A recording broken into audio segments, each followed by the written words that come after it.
This driver's father paid over $30 million just to get his son an F1 seat. And somehow he's not even the worst example of how money is destroying Formula One.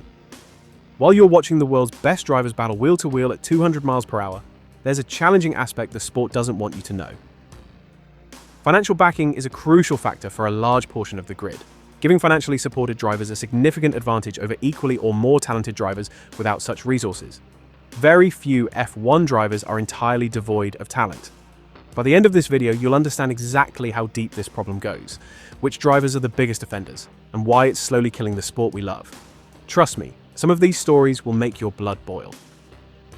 First, let's understand what we're dealing with here. Running an F1 team costs around $150 million per year. That's before you even think about developing next year's car or paying your drivers. Most teams are barely breaking even, which means they're desperate for cash from anywhere they can get it. Enter the pay driver, a racer who brings millions in sponsorship money, usually from daddy's business empire, in exchange for a seat. Now, pay drivers aren't new to F1. Even legends like Nicky Lauda started as a pay driver. But here's the difference. Back then, you still had to be fast. Today, sometimes the check is all that matters. The current grid has 20 seats. In a perfect world, those would go to the 20 fastest drivers on the planet. Instead, we've got trust fund kids crashing into barriers while genuinely talented drivers watch from the sidelines, wondering why they bothered dedicating their lives to racing. And the worst part? It's getting worse every year. Let me introduce you to the poster child for everything wrong with modern F1, Nikita Mazepin. Mazepin's father, Dmitry, is worth over $6 billion from his fertilizer empire. When Nikita needed an F1 seat, Daddy didn't just write a check. He became Haas F1's title sponsor through his company Uralkali, pumping over $30 million per year into the team. That's more than some teams' entire budgets. But here's what that money bought: a driver who was consistently the slowest on the grid. In 2021, his only season, Mazepin finished last in the championship with 0 points. His teammate, Mick Schumacher, driving the exact same car, regularly outqualified him by massive margins. And it wasn't just about speed. Mazepin brought chaos wherever he went. There was the groping incident he posted on Instagram, the racist and homophobic comments, the dangerous driving that nearly took out other drivers. He was so toxic that when Russia invaded Ukraine and Uralkali pulled out, Haas couldn't drop him fast enough. But that's not even the most expensive seat purchase in recent history. Meet Nicholas Latifi, the man who accidentally decided a world championship. Latifi's family is worth hundreds of millions through their McLaren Group investment and various business ventures. His father Michael literally owns part of McLaren, which gave Nicholas the connections to buy his way into Williams. For 3 years, Latifi was consistently one of the slowest drivers on the grid.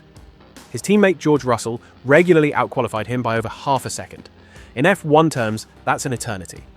But Latifi brought $13 million per year in sponsorship, so Williams kept him around. Then came Abu Dhabi, 2021.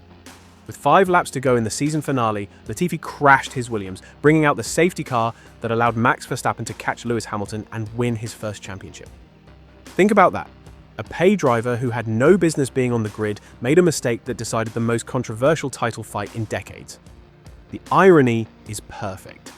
Latifi spent 3 years proving he wasn't good enough for F1. Then his biggest mistake became the most consequential moment of the season. But if you want to see nepotism perfected, look no further than Lance Stroll. Stroll's father Lawrence didn't just buy his son a seat, he bought an entire F1 team. When Lance needed a drive, Daddy purchased Force India, rebranded it as Racing Point, then Aston Martin, and installed his son as the lead driver. Now, to be fair, Lance isn't terrible. He's actually a decent driver who's scored podiums and shown flashes of genuine pace. But here's the problem. Decent isn't good enough for F1. There are dozens of drivers in junior formulas who are faster, hungrier, and more deserving of that seat. Lance represents the system's biggest issue.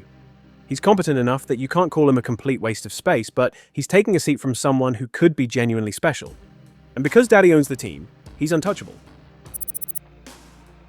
The most dangerous example of all? Pastor Maldonado, aka Crash Tour. Backed by Venezuelan oil money through PDVSA, Maldonado brought over $40 million per year to Williams. In return, he gave them one of the most chaotic careers in F1 history. Maldonado crashed so often that Williams had to budget extra for spare parts. He took out other drivers, destroyed barriers, and turned every race weekend into a demolition derby. But somehow, he actually won a race. The 2012 Spanish Grand Prix, where he beat Fernando Alonso in a Ferrari. One moment of brilliance in a career of destruction, funded entirely by oil money from a country that had no business being in F1. Maldonado was so dangerous that other drivers complained about sharing the track with him. Yet he kept his seat for years because the money was too good to refuse. While these pay drivers were buying their way onto the grid, genuine talent was being pushed aside. Let me tell you about the drivers who should be racing instead. Nyck de Vries won the Formula 2 Championship in 2019 and the Formula E Championship in the 2020 to 2021 season. He dominated junior formulas and proved he could handle the pressure of wheel-to-wheel racing at the highest level. When he finally got his F1 chance with AlphaTauri in 2023, he lasted exactly 10 races before being dropped. Why? Because the team needed Daniel Ricciardo, who brought star power and sponsorship appeal. De Vries' crime was being fast but not rich enough. Then there's the Oscar Piastri saga. After winning Formula 3 in 2020 and Formula 2 in 2021, back-to-back, something only a handful of drivers have ever done, Piastri had to fight a legal battle just to get an F1 seat. Alpine claimed they owned his contract. McLaren wanted to sign him, and for months, one of the most promising talents in motorsport sat on the sidelines while lawyers argued over his future. Meanwhile, drivers like Latifi and Mazepin were guaranteed seats because their fathers could write bigger checks. Even Mick Schumacher, son of the greatest F1 driver ever, lost his Haas seat despite showing genuine improvement in his second season. Why? Because Haas needed Nico Hülkenberg's experience and Kevin Magnussen's sponsorship connections. Talent wasn't enough. The American market presents another perfect example of this broken system. Logan Sargeant became the first American F1 driver in years, but not because he was the fastest American racer. He got the Williams seat because American sponsors were desperate to back a homegrown driver, regardless of his actual ability. Meanwhile, drivers like Colton Herta, who's dominated IndyCar and shown he can wheel-to-wheel race with the best, can't get an F1 seat because he doesn't bring enough sponsorship money. With Cadillac entering F1 in 2026, there has been some chatter about Herta becoming a potential driver. However, his super license situation could be a problem. This isn't just about individual drivers. It's about a system that's fundamentally broken. F1 teams are businesses first and racing teams second. When your survival depends on finding $150 million per year, you'll take money over talent every single time. The cost cap was supposed to fix this. In theory, limiting teams to $135 million per year would level the playing field and reduce the need for pay drivers. But here's the problem. Driver salaries don't count toward the cost cap. Teams can still pay Lewis Hamilton $50 million per year without it affecting their budget. This creates a two-tier system. The top teams can afford to hire the best drivers and still stay under the cost cap. The bottom teams have to choose between hiring talent or staying financially viable. Guess which one they pick? The corruption goes all the way down to junior formulas. Formula 2 and Formula 3 are supposed to be merit-based proving grounds where the fastest drivers earn their way to F1. Instead, they've become pay-to-play series where wealthy families buy their kids the best teams and equipment. Compare this to other sports.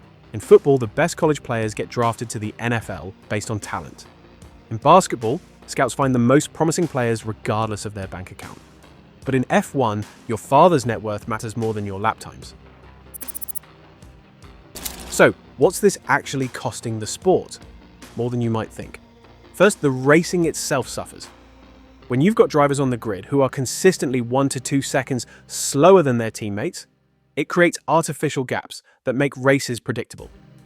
Fans tune in to watch the best drivers in the world compete, not to watch rich kids learn how to drive at 200 miles per hour.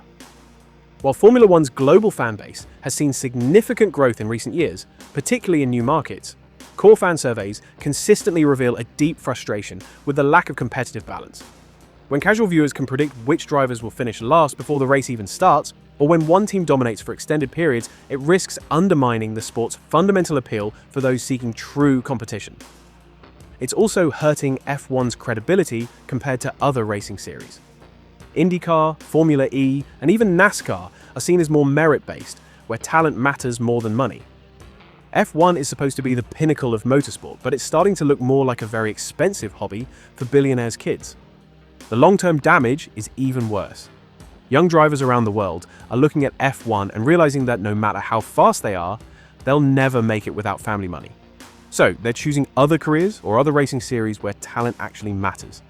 We're literally driving away the next generation of racing talent because they can't afford to compete with trust fund kids. Here's the thing that really gets me. This problem is completely solvable. Other sports have figured out how to balance commercial needs with competitive integrity. F1 could implement budget caps for driver payments, require teams to prove their drivers meet minimum performance standards, or create a more robust junior driver program that's actually based on merit. But none of that will happen unless fans demand it. As long as we keep watching races where half the grid bought their seats, teams will keep prioritizing money over talent. The future of F1 depends on fixing this rich kid problem. Because right now, we're not watching the 20 best drivers in the world compete. We're watching 10 great drivers carry 10 passengers who happen to be born into the right families. And that's not racing. That's just expensive theater. If you want to see more deep dives into F1's biggest problems, hit that subscribe button. Because trust me, we're just getting started with exposing how broken this sport really is.